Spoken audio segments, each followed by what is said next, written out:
ഇതേറ്റവും നാണക്കേടുണ്ടാക്കിയ ഒരു വലിയ വിഷയമാണ് ഇന്ത്യക്കാരെ കൂച്ചുവിലങ്ങിട്ട് കൈയും കാലും ബന്ധിച്ച് ഏകദേശം 250 ആൾക്കാരെ അവരുടെ സൈനിക വിമാനത്തിൽ ഇന്ത്യയിലേക്ക് കൊണ്ടുവന്നു ഇറക്കി. നമ്മൾ മനസ്സിലാക്കേണ്ട ഒരു വലിയ വിഷയം, എന്തുകൊണ്ടാണ് ട്രംപ് ഗുജറാത്തിലുള്ളവരെയും UP-യിലുള്ളവരെയും ആദ്യം കയറ്റിവിട്ടു? ഇതൊരു ചോദ്യചിഹ്നം, നിസ്സാര കാര്യമില്ല. അപ്പോൾ ആദ്യം കയറ്റിവിട്ടത് ഗുജറാത്തിൽ നിന്നും UP-യിൽ നിന്നുമുള്ള ആൾക്കാരെയാണ് ട്രംപ് ഈ കൈയും കാലും ബന്ധിച്ച് ഇന്ത്യയെ കൊണ്ട് ഇറക്കി വിട്ടത്. മറ്റ് സ്റ്റേറ്റുകാരും ഇല്ലായിരുന്നു കൂട്ടത്തിൽ. ഇവരെ മാത്രം തെരഞ്ഞു പിടിച്ച് കൂച്ചുവിലങ്ങിട്ട് ഇവിടെ കൊണ്ടിറക്കേണ്ട കാര്യമുണ്ട്. കുടിയേറ്റക്കാർ അവർ മാത്രമല്ലല്ലോ, ഇന്ത്യയിലെ മിക്ക സ്റ്റേറ്റുകളിൽ നിന്നും അവിടെ കുടിയേറി പാർത്തവരുണ്ട്. പക്ഷേ തെരഞ്ഞു പിടിച്ച് UP-യും ഗുജറാത്തുകാരെയും തെരഞ്ഞു പിടിച്ച് ആദ്യത്തെ പ്ലെയിനിൽ കൊണ്ടിറക്കേണ്ട കാര്യം എന്താണ്? അപ്പം നമ്മളതൊന്ന് ചിന്തിക്കേണ്ട ഒരു കാര്യം. ബുദ്ധിയുള്ളവർക്ക് മനസ്സിലാവും, പെട്ടെന്ന് അവർക്ക് പിടികിട്ടും. അതിൻ്റെ കാരണം എന്താണ്? ട്രംപ് അങ്ങനെ ചെയ്യാനുള്ള കാരണം എന്താണ്? ഇപ്പോൾ ഇന്ത്യയിൽ നിന്ന് കുടിയേറിയ ലക്ഷക്കണക്കിന് അമേരിക്കയിലുണ്ട് എന്നാണ് അവരുടെ കണക്ക്. അവരെല്ലാം വരുന്ന ആളുകളിൽ എല്ലാവരെയും കയറ്റി ഇങ്ങോട്ട് വിടും. പക്ഷേ അതല്ലല്ലോ, ഈ 2 സ്റ്റേറ്റിന് മാത്രം തിരഞ്ഞെടുക്കാൻ കാര്യം എന്താ? ട്രംപുമായിട്ട് വലിയ അടുപ്പത്തിലാണ് നമ്മുടെ പ്രധാനമന്ത്രി. നേരത്തെ, ഇപ്പോഴത്തെ കാര്യം നമുക്കറിയത്തില്ല. പക്ഷേ എന്നിട്ടും ഗുജറാത്തുകാരനായ പ്രധാനമന്ത്രി നരേന്ദ്രമോദിയുടെ സ്റ്റേറ്റിൽ നിന്നുമാണ് ആദ്യത്തെ കുടിയേറ്റക്കാരെ കയറ്റിവിട്ടത്, അല്ലേ? അതിൻ്റെ കാരണം എന്താണ്?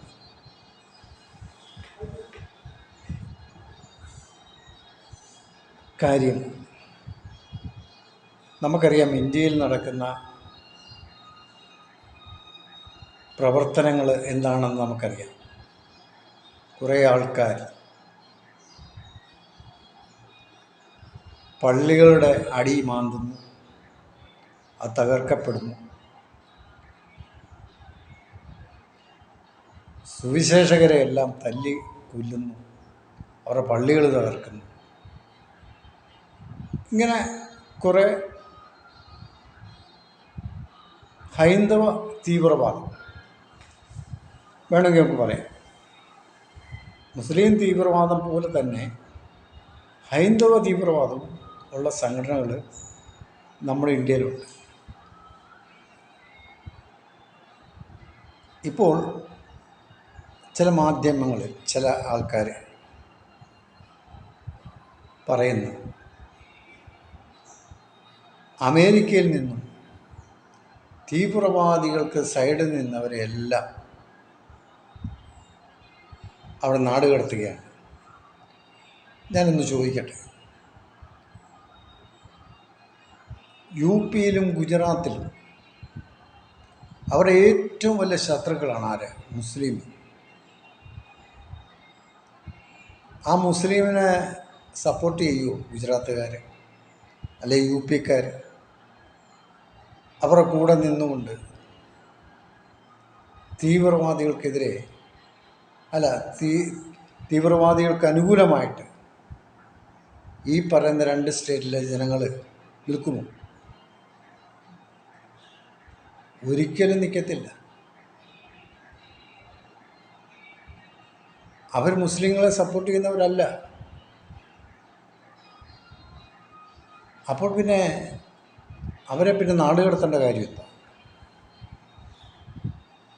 ഇപ്പോൾ കുടിയേറ്റക്കാർ, ഇപ്പോൾ എല്ലാവരും ഇപ്പോൾ ലക്ഷക്കണക്കിന് കുടിയേറ്റക്കാർ ഇന്ത്യയിൽ നിന്ന് അമേരിക്കയിലുണ്ട്.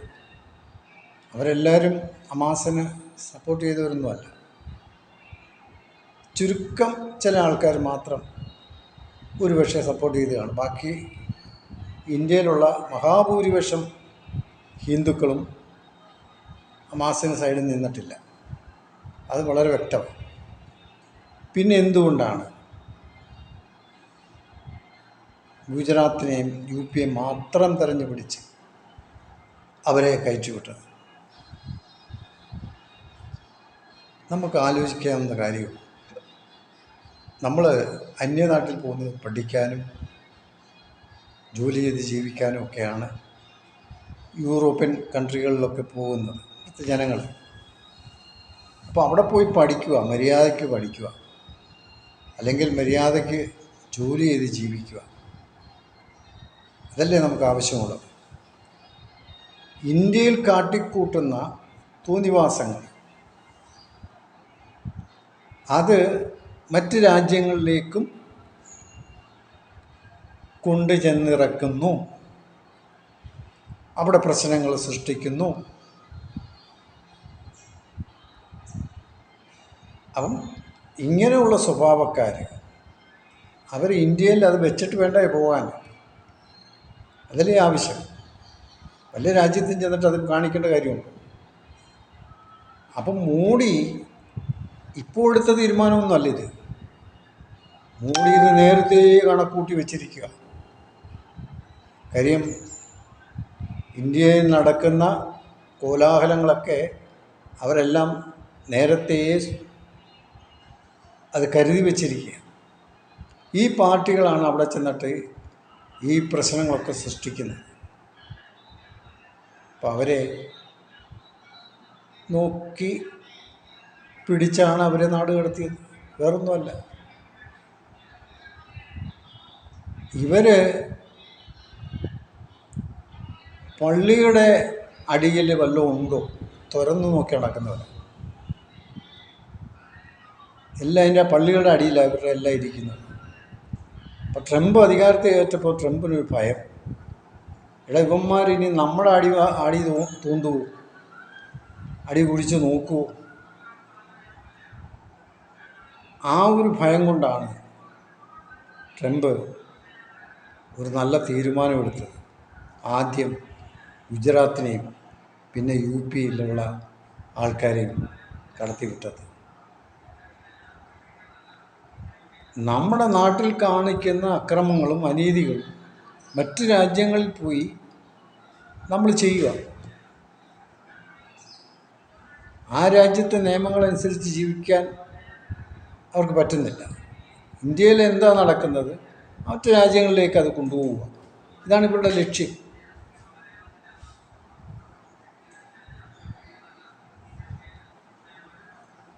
അപ്പോൾ അതുകൊണ്ടാണ് ഇത്തരക്കാരെ ഇനിയും വെച്ചു പൊറുപ്പിക്കുകയില്ല എന്നൊരു തീരുമാനം അമേരിക്കൻ പ്രസിഡന്റ് കൈക്കൊണ്ടു. പക്ഷേ അദ്ദേഹം അത് തെളിച്ച് പറഞ്ഞിട്ടില്ലെന്നേ ഉള്ളൂ. ഇതിൻ്റെ പിന്നാമ്പുറത്ത് ഇത് തന്നെയാണ്. മനസ്സിലായില്ലേ? ഇവർ നമ്മളെ രാജ്യത്ത് വന്നും ഇതേ രീതിയിൽ പ്രവർത്തിക്കുകയും ഒക്കെ ചെയ്യുമെന്നുള്ളത് ട്രംപിന് വളരെ വ്യക്തമാണ്. അതുകൊണ്ടാണ് ഇവരെ ആദ്യം പാക്ക് ചെയ്തത്. ഇനി വരാനിരിക്കുന്നതേ ഉള്ളൂ. അപ്പോൾ ഈ കടത്തിയവരെല്ലാം മുസ്ലിങ്ങളൊന്നുമല്ല അമേരിക്കയിൽ നിന്ന് കടത്തിയത്. അവിടെ തീവ്രവാദികൾക്ക് ഹമാസിന് സപ്പോർട്ട് ചെയ്ത മുസ്ലിങ്ങളെ ഒന്നുമല്ല അവിടെ നിന്ന് ഇങ്ങോട്ട് കടത്തിയത്. അവിടെ നിന്ന് കടത്തിയവരെല്ലാം ഹിന്ദുക്കൾ തന്നെ, ഹിന്ദു സമൂഹമാണ്. അമേരിക്കയിൽ താമസിക്കുന്ന ഹിന്ദു സമൂഹമാണ് കൂടുതൽ ഇന്ത്യയിലെ. ആ സമൂഹത്തിനെയാണ് ഇപ്പോൾ ഇങ്ങോട്ട് കയറ്റി വിട്ടിരിക്കുന്നത്. പഠിക്കാൻ പോയാൽ പഠിക്കാം, പഠിച്ചിട്ട് വരണം. ജീവിക്കാൻ പോയാൽ അവിടെ പോയി ജീവിക്കണം. ജോലി ചെയ്യാൻ പോയാൽ പോയി ജോലി ചെയ്യണം അന്തസ്സായിട്ട്. ആ രാജ്യത്തെ നിയമങ്ങൾ അനുസരിക്കണം. അത് നമ്മുടെ ബാധ്യസ്ഥതയാണ്. ഇപ്പോൾ നമുക്കറിയാം, അടുത്ത സമയത്ത് ചില ന്യൂസിൽ കാനഡയിലും ചില യൂറോപ്യൻ കൺട്രിയിലൊക്കെ കുറേ പേര് നടന്നിട്ട് കാവിക്കൊടി ഉയർത്തിപ്പിടിച്ച് അവിടെ പ്രകടനം നടത്തുക, ജയ് ശ്രീറാം വിളിക്കുക, ഇതൊക്കെ ഇപ്പോൾ നടത്തിക്കൊണ്ടിരിക്കുന്നത്. പുതിയ തലമുറ ചെന്നിട്ട് ഈ പരിപാടികളൊക്കെ അവിടെ ആസൂത്രണം ചെയ്യുക. നമ്മുടെ രാജ്യത്തു നിന്നും മുസ്ലിം രാഷ്ട്രങ്ങൾ, അറബിയുടെ രാജ്യങ്ങൾ, അവിടെ എത്രയോ കാലം കൊണ്ട് ഇവിടെ മനുഷ്യർ കഷ്ടപ്പെട്ട് അധ്വാനിച്ച് പണം ഉണ്ടാക്കി നമ്മളെ നാട് നന്നാവുകയും ജനങ്ങൾ നന്നാവുകയും ഒക്കെ ചെയ്യുന്നില്ലേ? അവർ പോകുന്ന മര്യാദയ്ക്ക് അവർ പോയി അവിടെ ജോലി ചെയ്യുന്നു, പണം ഉണ്ടാക്കുന്നു, അവർ വരുന്നു. ഇത്ര പ്രവണതകളൊന്നും അവിടെ ഇല്ലായിരുന്നു നേരത്തെ. ഇപ്പോൾ അവിടെയും പ്രശ്നങ്ങളായി തുടങ്ങി. ഈ അടുത്ത സമയത്ത് ഒമാനിലെങ്ങാണ്ടൊരു സ്കൂൾ എലക്ഷൻ ജയിച്ചതിൻ്റെ പേരിൽ ജയ് ശ്രീറാം വിളിച്ച് കുറേ എണ്ണം ആഘോഷിക്കുന്നു. ഇനി അവരെന്നാ ഇവിടുന്ന് വണ്ടി കയറ്റി വിടുന്നതെന്ന് അറിയാനൊക്കത്തില്ല. ചുരുക്കി പറഞ്ഞാൽ മറ്റൊരു രാജ്യത്തും ഇന്ത്യയിൽ നിന്ന് ഒരുത്തനും ജോലി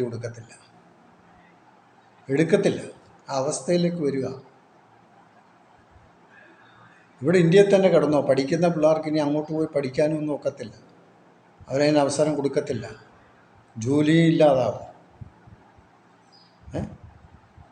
കാനഡയിലൊക്കെ നമ്മൾ കണ്ടതാണ് റോഡ് ബന്ദ് ചെയ്തുകൊണ്ടുള്ള സമരങ്ങൾ, കാവിക്കൊടി ഉയർത്തിക്കൊണ്ട് പ്രകടനം നടത്തുന്നത്. ഇതിൻ്റെ ആവശ്യമുണ്ട്. പിന്നെ ഒരു രാജ്യത്ത് ഉള്ള തേങ്ങയെല്ലാം നടു റോഡിൽ തല്ലിപ്പൊട്ടിച്ചിടുക. അവർ പറയുന്ന ആഹാരം, ഫുഡാണ്, ഇത് വേസ്റ്റാക്കി കളയുന്നു. അപ്പോൾ ഏറ്റവും വലിയ വിഷമാണ് അവിടെ കലർത്തിക്കൊണ്ടിരിക്കുന്നത്. അതുകൊണ്ടാണ് ഇനി യൂറോപ്യൻ കൺട്രികളൊക്കെ തീരുമാനമെടുക്കാൻ പോകുന്നത്. ഇന്ത്യയിൽ നിന്നും ഇങ്ങനെയുള്ള ഒന്നിനെയും അവർ രാജ്യത്തേക്ക് കയറ്റത്തില്ല. എല്ലാവരും അനുഭവിക്കാൻ പോവാണ്.